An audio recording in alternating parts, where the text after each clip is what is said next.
So what's up idol, yan, magandang araw sa inyo lahat. Dito po natin mga idol, mayroon po tayo itong i-repair na isang alternator. Ito po ay 12 volts. So alamin natin, bubuksan po natin itong alternator para ma-specify natin ano ang nilalaman sa loob. May check natin anong problema nito. So yan idol, nabuksan na po natin, no? Nalinis na rin po natin. Na-check na rin natin yung kanyang slip rings at saka yung field ng ating rotor. So okay pa. Dito lang tayo sa kanyang mga windings. Ayan. Yan, napapansin nyo naman. Saka kulay itim na ito, lalo na itong pinakahuling windings. Kulay itim, naiba po ang kanyang kulay. Yung kulay itim na po siya. Ang mayayari nito ay i-rewind po natin siya, no? Ayan. Ito nga ang mga naging problema nito, yung huling windings. Yan. Nagcha-charging naman siya, pero abnormal kanyang charging sa ating battery.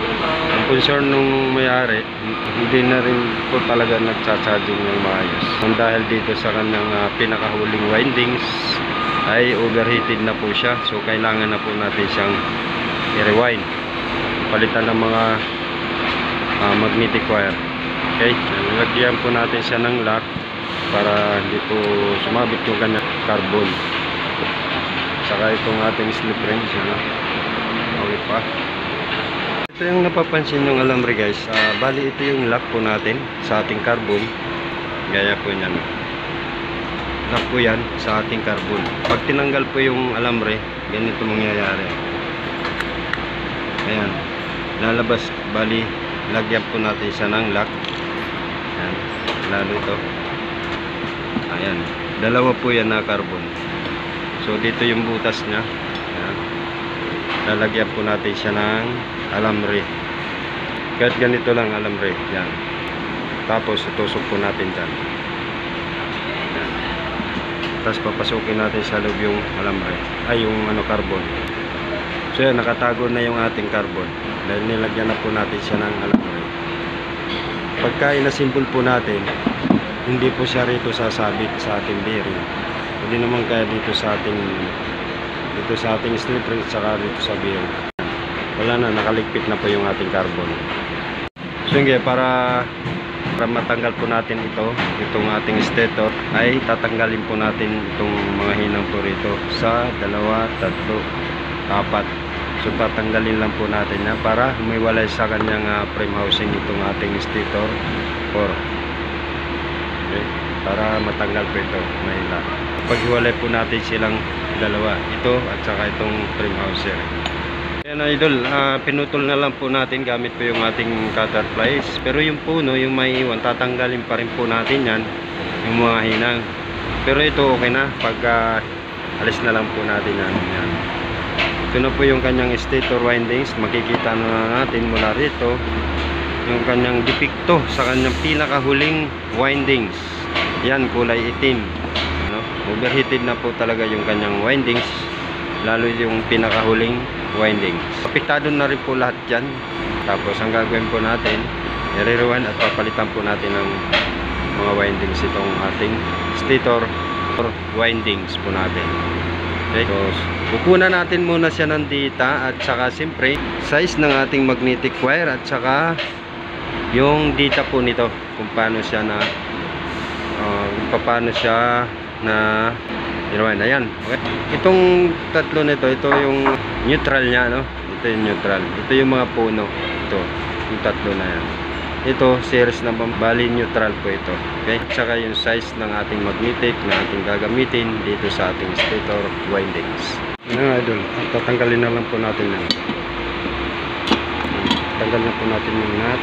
Yan. Saka dito 3 volt lang naman yan. Yan, hulain natin para malinis po natin ang gusto at saka matanggal po natin itong mga hinang na yan. At siyempre yung kanyang frame housing, malinis po natin ang maayos. Ayan. Okay, yung ating soldering iron. Ayan, gamit po yung ating soldering iron. Ayan. So matatanggal po natin yung ating mga hinang yan. Natanggal na natin yung kanyang pinakahuling windings. At ayun, yan ang tsura na. Wala na, overheated na po talaga. Ang size po ng ating magnetic wire 14. Ang size po nito 14. Siyempre gamit po yung ating wire gauge. Ayan. Number 14. Ayan. Number 14. Bali, size po niya ito. Number 14. So ayan, number 14.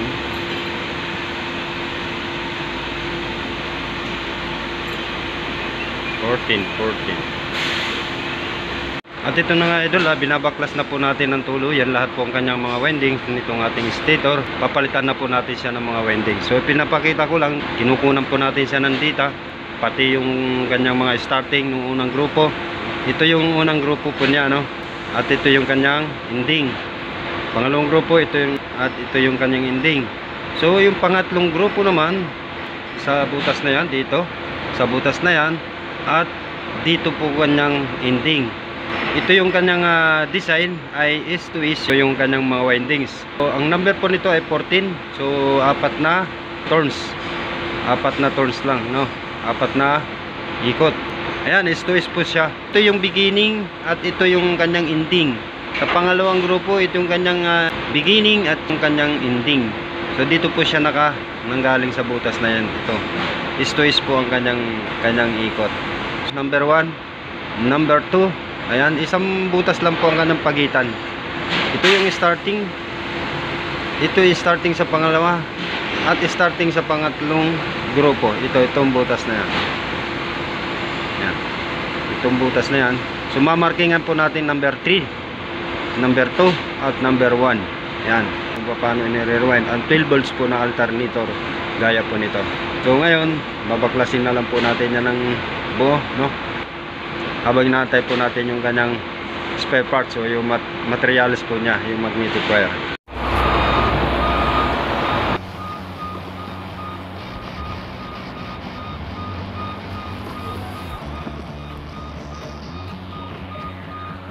So yun idol, bali isang coil na lang po ang natira. Ayan. So ito yung beginning, ending, ayan, starting at ending. So dito siya nagsimula clockwise, dito naman siya papasok para pa counter clockwise. Starting niya counter clockwise, tapos pag counter niya rito, yun, clockwise na. Ayan. Dito na siya papasok pag ganyan, beginning.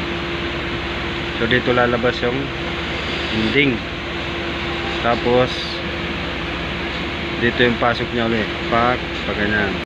Yun guys, tuloy na po natin naalis ang kanyang mga windings. So bawat slots po ilalagyan po natin ng mga plastic insulator po natin para safety po yung ating mga wire.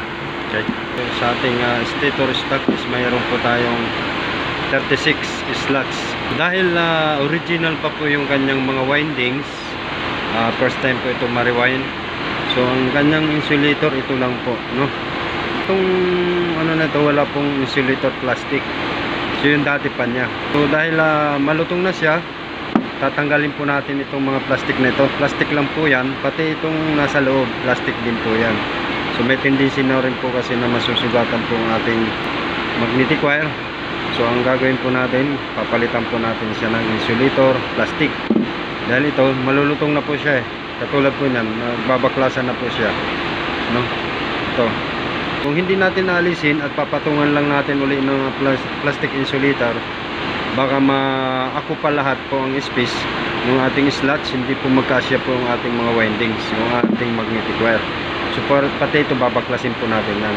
So ang gagawin natin, palitan po natin ang insulator plastic, pati yung nasa loob, lahat yan, baklasin natin yan para mapalitan. Halos kasing nipis o kasing kapal yung insulator nya kaysa doon sa ating ipapalit. Kaya kung papatungan natin, may tendency na maakupa po talaga ang space ng ating slots.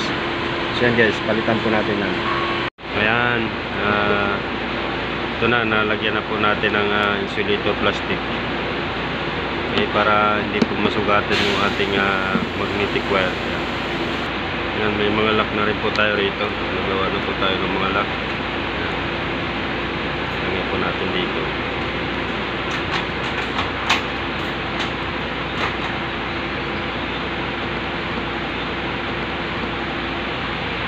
Ito na, magiging ganito na siya lahat. Yan. May guide na po siya. Okay? Dito tayo mag-start. Tapos ito yung puluputan po ng ating windings. Yan. Nilagyan po natin siya ng lock para yung unang coil ay level po talaga rito at hindi po siya lalabas. Ayan, kaya ginanyan po natin.